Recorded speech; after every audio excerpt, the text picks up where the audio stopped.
Sa mundong puno ng problema at pagsubok,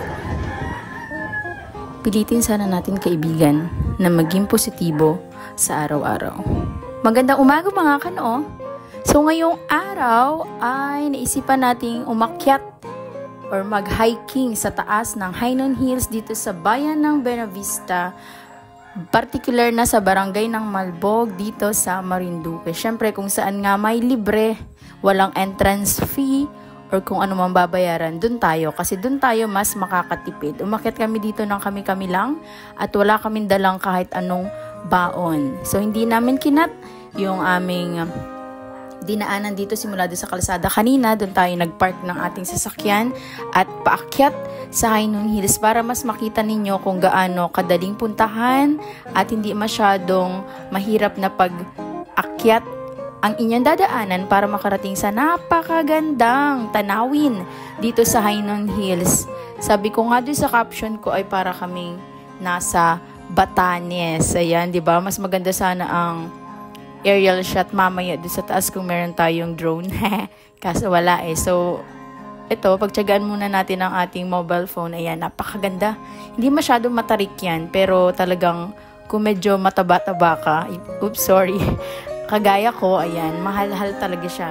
Literal na hingal ang iyong mararamdaman, pero syempre, yun ay healthy pa rin kasi nakakapag-exercise ka kahit papaano or kahit sa ilang minuto. Ganito kaganda ang Hainan Hills, Buenavista.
Pag ina-enjoy nga pala natin ang paligid ay nakatanaw tayo ng puno ng duhat. Napakarami palang duhat dito sa Hainan. Napakatamis at napakasarap. Syempre, libre ang pagputi dyan. Magsasabi lang tayo sa puno.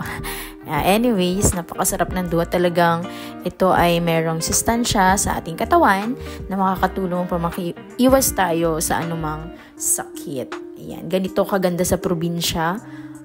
Umakyat ka lang ng bundok, meron ka ng duhat na makakain.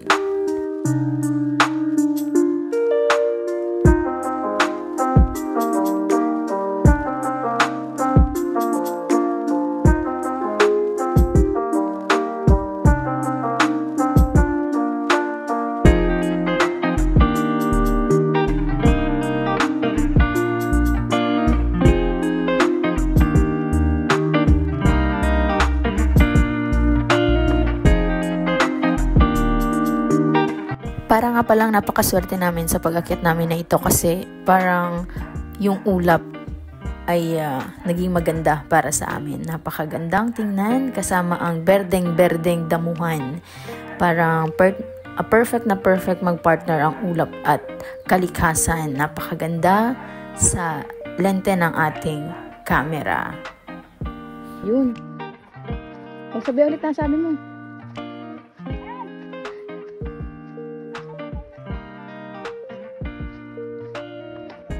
Dito nga pala ay biglang isipan ng ating tropa na what if mag-overnight kaya kami dito sa Hainan? Safe kaya dito?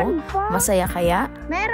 Kakaiba kaya yung experience ang mararamdaman natin kapag trinay nating mag-build up ng tent, yan, magbaon, magkape, magkwentuhan. 1, 2, 3, go!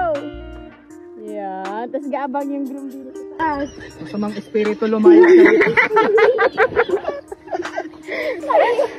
Malakas nga rin pala ang signal dito si mga kasama natin, hindi napigilan maglaro ng ML. Ayan, busy-busy sila.